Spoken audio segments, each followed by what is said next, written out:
Hey everybody, it's Yo Taylor back here at the Style Table on My Style Mondays. And today I am with this very lovely lady. We have a very interesting show today. First off, let me introduce you to Grace Williams-Winkler. She is currently an artist and newlywed. But let me tell you about what she did before. Grace, like some of my grandbabies, she is a Harlem baby who grew up in New Jersey. She is a Caribbean descent, Jamaican, so she has a lot of just a whole blend of fabulous culture, and so that's probably also what makes her such a fabulous artist and interesting creative. But prior to that, she went to Princeton. She's a Princeton grad. She graduated cum laude. She went to NYU, MBA, international finance, business consultant, Wall Street banker, professor. All in all around badass boss babe, right? But I now, think now she's in her second life. She's in her second chapter, and COVID hit, and she decided, you know what? I'm going to follow my passion and become an artist. And she is self-taught, and she is now a sought-after artist. How exciting is that? But we're going to talk to her starting out about being a newlywed after 60, ladies. That this is a conversation y'all want to have for real, okay? Here she is, Grace. Welcome to the show. thank you, Yolanda. I think I'm taking you everywhere with me, and you're going to always introduce me. Oh my God, she's so fabulous. I met her and she was just like this burst of energy and happiness and excitement. And it's like infectious. You're like, oh my God, I want to be like that. I want to be like full of life. And I think it has something to do with a wonderful man. It does indeed. When you're happy, it radiates through you, my darling. I want to say that if I can do it, all of you ladies out there can do it. Love after 60. Yes. It takes a lot of work. It takes a village usually to maintain this, but I started in my 50s, started with the vitamins inside and out, yoga, exercise, skincare, hair care. Yes, it's mine. You can root me. There's a little color up in here, you know, but I'm telling you that when the pandemic hit and it was miserable and horrible for all of us, I Yes. said, I am not going down like that. I said, it is time for redemption, starting a new life, push through it, push through it. During the lonely times of the pandemic, I said, I am going online and I'm going to change my life. And yes, I was alone, single, bad breakup. If you look in the dictionary next to PLAYA, player, you'll see my ex-boyfriend's face. Okay. I said, no more of that. So I want to tell you, ladies, you have to know what you want. Be honest with yourself. Now, it's different for everyone. If you just want a companion, because we are women of a certain age, our travel and our bodies and our tastes have changed. If you just want a companion, you can do that. I said I wanted a life partner, a soulmate, and I was very honest in my profile. And I talked about my background, my degrees, and some of my accomplishments. And thank God, thank you, Lord, I was blessed with a man, a wonderful man, who we are comparably yoked. He is a man of integrity, a professional man, and we actually fell in love over the phone, talking to each other during the pandemic. It was a perfect time because you really couldn't see each other. And he was long distance. I was in New Jersey. He was in Rhode Island. So you really had to get to know each other. And I must say that I came to know his soul, not just his personality. And we realized that this was important and something worth considering and pursuing seriously. And I also realized, being online, ladies, I should have done this years ago. I will say that I was very successful, thankfully, for my final outcome, but I didn't stay on there very long. I had over 400 likes. 400. So, and you guys, this is what I know. When you're older, we kind of get set in our ways. This is just how people date now. People are meeting each other online. So it is, and frankly, I think it's kind of safe. You can comfortably in the safety of your home. Yes. You know, and you met your husband that way too, right? I did. And it was like 2008. And I think, and, you know, back then, no one wanted to really say, you know, it was kind of still like, oh, you met online? Oh, how desperate. But now it's the only way. It's the only way. It's the only way. So there are lots of different sites that you guys can meet people on. But, you know, do your due diligence, check people out. Absolutely. And be safe. But listen, you guys, ladies, I am meeting more women over 50 who are getting married. Yes. Getting married, some for the first time, some, you know. Mine's not a first. Yeah, some, you know. We won't go there. Listen. But there was a very long gap of singledom, like 20-something years. Yeah, so it can happen. You can find love. There's somebody for everybody. I think with the flight attendant mindset of mine, it was always like, you know, we know that there's a whole world out there, which means there's billions of people out there. So, you know, take a chance on love. And it can happen. I don't care what anybody says. Age is just a number. There is somebody for everybody, and just open yourself up. Open yourself and try new things. And I say, I paid for the premium. After about the first 2 weeks, I got, like, as I said, I had over 400 people contacting me of all different races, religions. And I said, okay, we've got to screen this. I did set my age gap, age up. And I started at 55, and then I realized that's not going to work. I have to start at 60. Okay. So, then I started getting like grandfathers. Okay. So then what I did was, put the premium one on. I paid for the premium setting so that you could pick and select who you wanted to look at you, to view you. So it was kind of like Bumble, which is ladies' choice.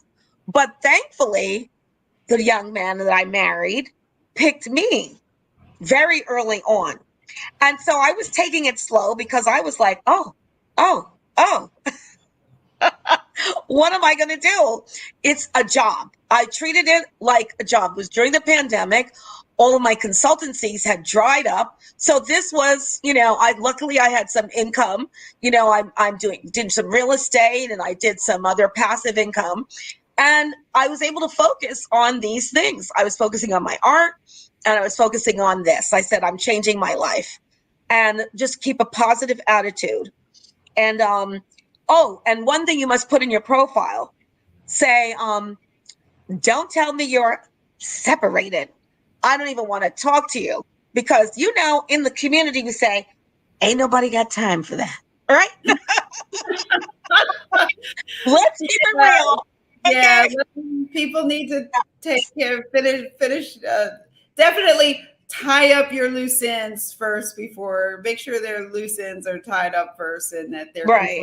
I don't want to hear my wife doesn't understand me. I want to see your divorce decree, like mine.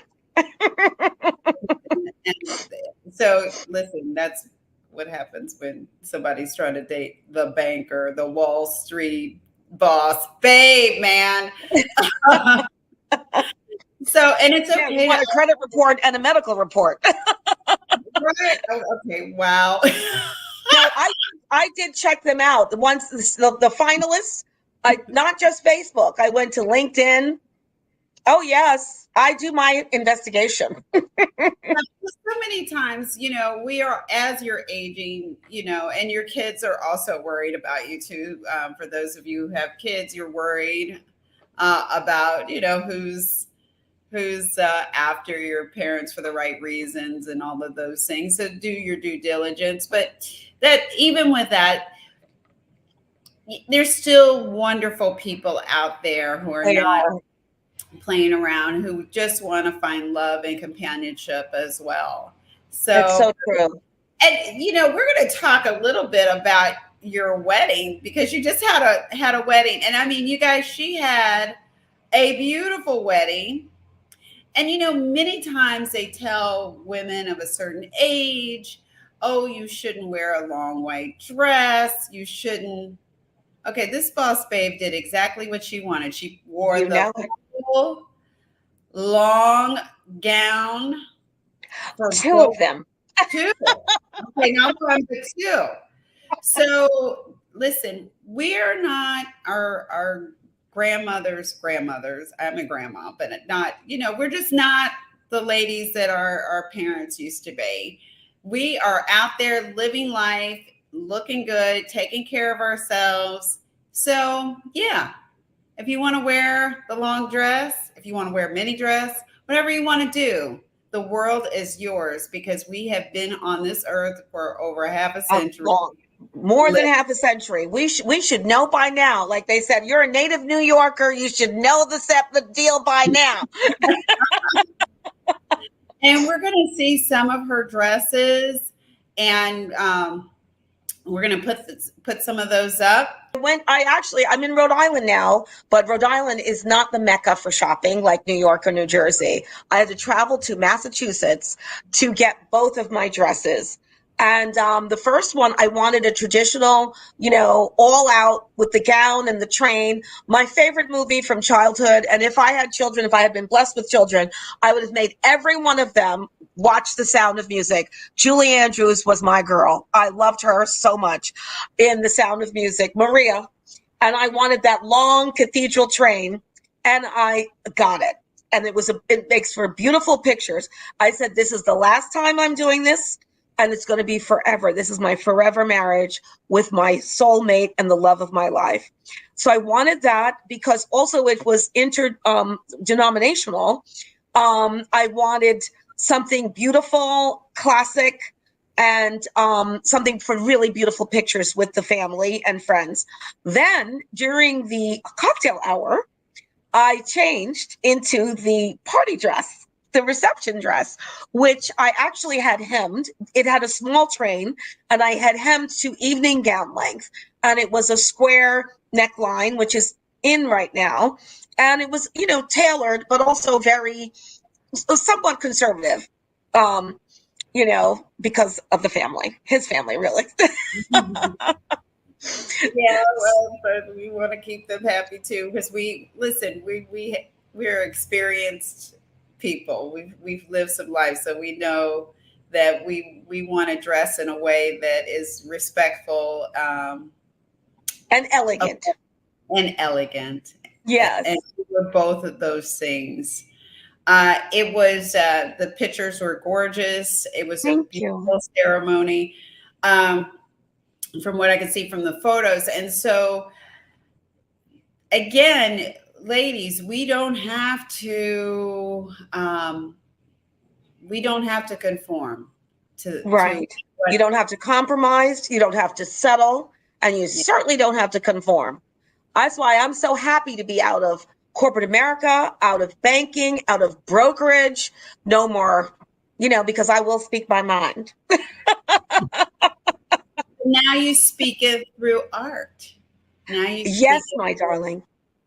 So now tell me, there's so many different artists. I need you to describe, first off, how did you decide, like at what moment did you say, I'm just doing this right now? And then did you just how did you decide what art form, and when you did, what art form did you land on? Well, I've always been an intrepid traveler and an intrepid photographer ever since I was a child. I've been to Europe several times with my parents. Both of my parents were in Europe during World War II. My father was in medical school in Geneva, at the University of Geneva, because during the 40s and Jim Crow era, he was unable to get into medical school here. So he got in and went to Geneva and did medical school tout à fait en français. I have his thesis in French. So by the age of 10, I was fluent in French. And my mother, who was a soldier in the British Army stationed in Surrey, England, and all over during World War II, one of the NATO allies, was also in Europe, and they both met in Ellis when they came over here in New York, both going through Ellis Island, and met in New York at the hospital where my father was working. So I've always taken photographs, documenting everything, our family parties, documenting our travels in Europe. I climbed on the steps, watching the changing of the guards at the palace, of Buckingham Palace. I was in the Alps and Mount Pilatus, filming the Alps and the ski lifts and things. And so photography has always been a part of my life. So I actually was through a friend's son who I was supporting at his art show. He's a young high schooler, really. And I said, I do exactly the same photos that he did, and he had his own exhibit, solo exhibition. And I was in a group of people. I really didn't know who I was dealing with. And the woman who was next to me says, "Oh, you do this?" I said, "Yeah, lots of floral pictures and lots of pictures. I have actually 10,000 pictures on my phone." So she said, "Why don't you show me some of them?" So I'm like, I had to hustle and think fast. And she said, "Fine, these are lovely. Send me 9 of them." And I really didn't even know her name. I didn't know who she was. And she said, "These are fantastic. Let's exchange information." Long story short, turns out she was the arts commissioner in Weston, Connecticut. And I ended up doing a show in Weston, Connecticut. Just from that dance meeting. She started my official exhibition career. But I have actually, before that, I have done commissioned work because I always change people up. As you might notice, I'm much younger and slimmer looking in my photos. So if you want to be younger and slimmer, contact me and I can hook you up. Okay. I've done that for many a friend, many a profile, many a LinkedIn page, so I've always done that. And then I was involved in Newark, New Jersey with the Barat Foundation whenever they had a call for art. So, but my first exhibition was 2018. And then I went on to do others. People saw my work, and I was friends with some famous artists, and I called them and asked them for guidance. And one of my Princeton alumni, I did a beautiful work for Stanley Jordan, the world-renowned jazz guitarist. He's unbelievable. I knew him in school. I'd call him, "Hey, Stanley, what's up?" And he's like, "Do-do-do-do-do-do." He was like on the guitar the whole time he's talking to you, So I did a beautiful 30th anniversary picture for him and presented it to him at his concert. So that gave me a little bit more, press. And I've just continued on this journey. It's something that really brings me joy. The aesthetic of it, it's self-expression, and I am self-taught. And it's like many famous people have been self-taught. I'm hoping to be that way. That's my goal, my dream. I think Keith Haring, Grandma Moses, and Jasper Jobs, they're all self-taught. But when I really look at the people who are my influences, and they also are reflected in my art, and I've actually developed a new style of my own, a style called reimaginistic art.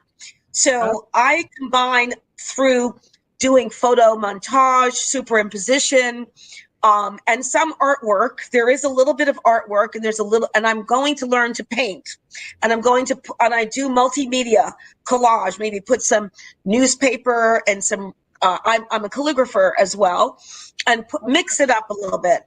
But it's called Reimaginistic Art, and it has elements of Dali, Salvador Dali, and Escher, who I love. Some of it is Rorschach. Many people see my art and don't even have the same impression of what it is. I have one piece of work, which is a piece of fruit, and some people don't see, and they don't see what you see, and they see things completely different. And I really get a kick out of that when they see something completely different than what I intended it for. I just really want people to feel joy and serenity and, evocativeness. I like it to evoke something in them. Oh, wow. Wow. See, listen, I could have read some of that, but I could not explain it. I mean, you needed to tell us exactly what you did and the inspiration behind it and what it means to you. So thank you for sharing that.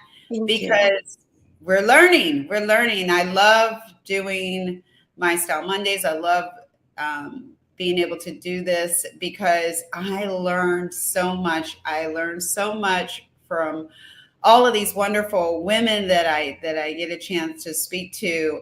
Every time I learn something. So it's a beautiful thing. That's exciting. And just your history, just your family history and growing up, basically spending a large part of your time in Europe with your family and just that in itself that's a whole book. It is. And then with the relationships, those are some other books. And that part is just so awesome that you did find love later on. And during COVID, this is kind of a question and a statement all in one. Do you feel like COVID pushed us to see beyond just the physical? And absolutely. At people, at each other, and on a deeper level.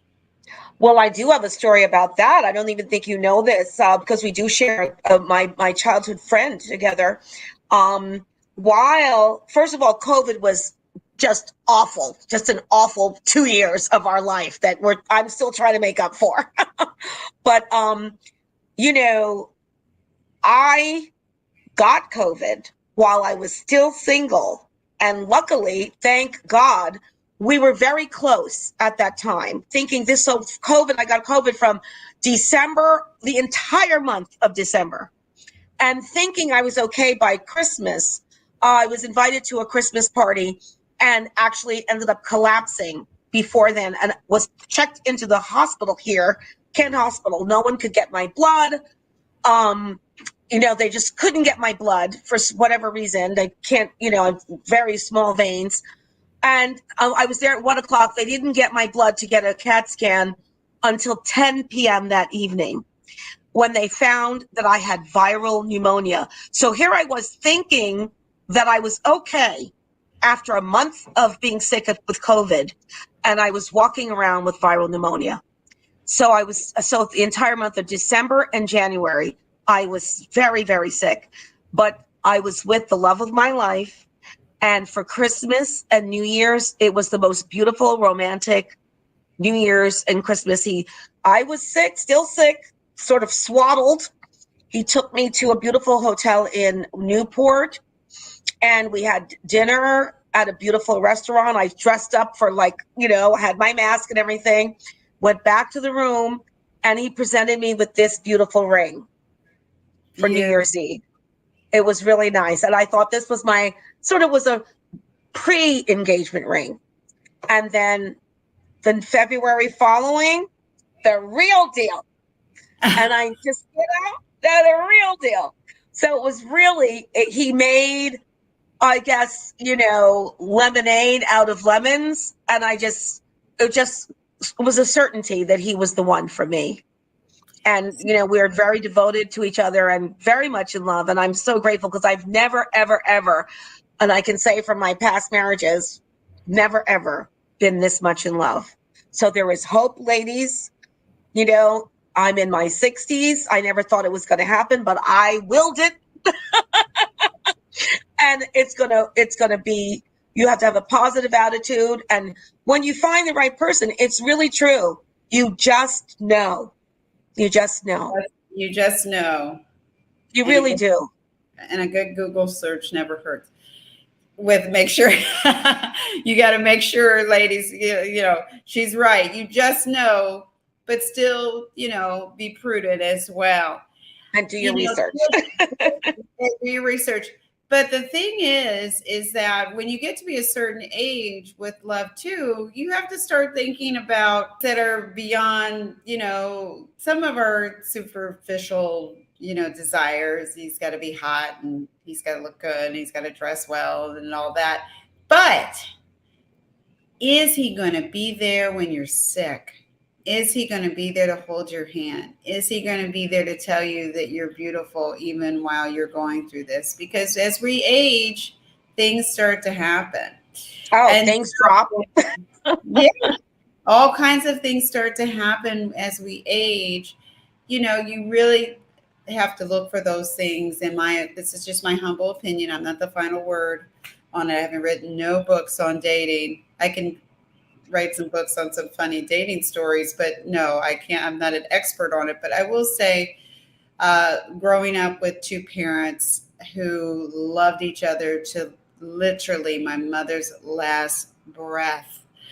It was such a powerful love that, you know, when you see someone in the hospital never leaving your side and being there for you all the way till the end, that's what love is. That's what love is. And I knew that. And during COVID, he could not come into the hospital. I was alone in the emergency room, alone in my hospital room. He stayed in the car the entire time and went home for like a quick minute and came back. And he was there to get me when they were able to release me. That's love. That's real. That's real. Yeah. And it goes beyond everything, beyond race, beyond religion. You know, it's a soul connection. And as I said, we fell in love talking to each other over the phone. And then I realized I had met him after about three or 4 weeks. We talked every single day. Of course, he also wrote a book. This is how he really got me, ladies, to talk to him all the time. He wrote a book and said, oh, he sent it to me, right? And he says, oh, did you read this section about, I'm like, uh-huh. And he's like, oh, what did you think of that? I'm like, oh. Oh, it was great. I forced to read it, you know, but luckily it's a funny book. I'm talking about you, and it's a funny book, and he is a funny guy. And that's how, you know, and then he said, oh, and this is another thing, ladies, you know how the players disappear on the weekends? Okay. This man said, I would like to talk to you like at 9:00 at night. And then first it was maybe like Monday, Wednesday, Friday. Then it became every day. And then, shocker, he wanted to talk to me over the weekend. And you know, the players disappear over the weekend, ladies. It's like they're checking their options to see, you know, you don't know what you're doing. If you don't know what you're doing the day before or the day of on a date, this is another important dating advice, drop him. If he's like Mr. Last Minute, unless it's like, okay, I'm flying you to Paris. Okay. I'll say, I'll let you slide. But if you don't know what you're doing the day of, like on a Saturday, and by Saturday at noon, you don't know what you're doing Saturday night, warning sign. Not good. You guys, I hope you enjoyed this. This is so fun. I am cracking up. This has been great. But the conversation's real. This is real. This is how we do it here at the Style Table on My Style Mondays. We keep it 100. We keep it real. And so I just want to say to everybody, please, Grace is going to, Mrs. Winkler is going to put her information in the comments so you can get in contact with her, so you can check out her art. She's going to, so you can contact her. She is showcased in several art galleries, and she has exhibits going on. So please check her out. I want to show you this one. This was in the Providence Art Club. So I entered it, and from around the country, I was selected as one of 25 finalists. And this was exhibited in the Providence Art Club, which is a very exclusive club. And it was founded by the first African-American member. This competition was in honor of Edward Mitchell Bannister. But it's very historical. Well, we'll definitely be talking to you again because you are just so full of spirit. And you guys, you know where you can find me. Thank you, Grace, for sharing so much, just everything, and telling women and showing women right here, right now, that it is not over. It is not over. There will always be another bus at your stop. There's always another opportunity.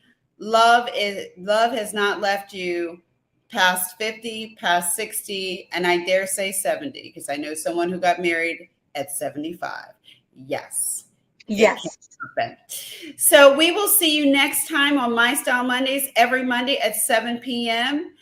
And you know where you can find me. You can see this here on Facebook at the Style Table LLC. This is on YouTube, on my YouTube channel. Please subscribe to my channel. I really, really appreciate the support.